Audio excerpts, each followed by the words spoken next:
മലയോരങ്ങളിൽ തേക്കിനും മഹാഗണിക്കും പിന്നാലെ പണം തരുന്ന മരം എന്ന വിശേഷണത്തോടെ പ്രചരിക്കുകയാണ് മലവേപ്പ് കൃഷി.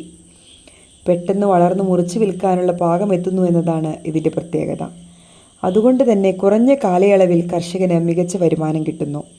മലവേപ്പ്, കാട്ടുവേപ്പ്, കാട്ടുകടുക്ക എന്നൊക്കെ ഈ മരം അറിയപ്പെടുന്നു. മിലിയ ഡുബിയ എന്നതാണ് ഇതിൻ്റെ ശാസ്ത്രനാമം. വളരെ കുറച്ച് സമയം കൊണ്ട് വളരുകയും മികച്ച വരുമാനം നൽകുകയും ചെയ്യുമെന്നതാണ് ഇത് കർഷകർക്ക് പ്രിയങ്കരമാക്കുന്നത്. തടിയുടെ ഉപയോഗം വർദ്ധിക്കുകയും ലഭ്യത കുറഞ്ഞുകൊണ്ടിരിക്കുകയും ചെയ്യുന്ന സാഹചര്യത്തിൽ മലവേപ്പ് കൃഷി ലാഭകരമാണെന്നാണ് കൃഷി വിദഗ്ധർ പറയുന്നത്.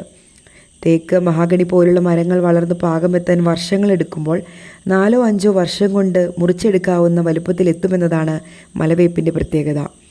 ചിതൽ പോലുള്ള ഉപദ്രവങ്ങൾ ഇതിനെ ബാധിക്കുന്നില്ല. ഏതുതരം മണ്ണിലും വളരുമെന്നതാണ് ഇതിൻ്റെ മറ്റൊരു പ്രത്യേകത. 7 വർഷം കൊണ്ട് 40 അടിയിലേറെ ഉയരവും 4 അടിയിലധികം വണ്ണവും വയ്ക്കുമെന്നത് അനുഭവസ്ഥരായ കർഷകർ പറയുന്നു. നട്ടുകഴിഞ്ഞ് 6 വർഷം കൊണ്ട് വിളവെടുത്ത് തുടങ്ങാം. 10 വർഷം കൊണ്ട് നല്ല വരുമാനം നേടിത്തരാൻ ഈ വൃക്ഷത്തിന് കഴിയും. 2 വർഷം കൊണ്ട് 20 അടി വരെ ഉയരം വയ്ക്കും. 6 അടി അകലത്തിൽ നടുകയാണെങ്കിൽ ശിഖരങ്ങളൊന്നുമില്ലാതെ നല്ല തടി ലഭിക്കും. മലവേപ്പ് തൈകൾ പെരുമ്പാവൂരിൽ ഉള്ള ഞങ്ങളുടെ നഴ്സറിയിൽ ലഭ്യമാണ്.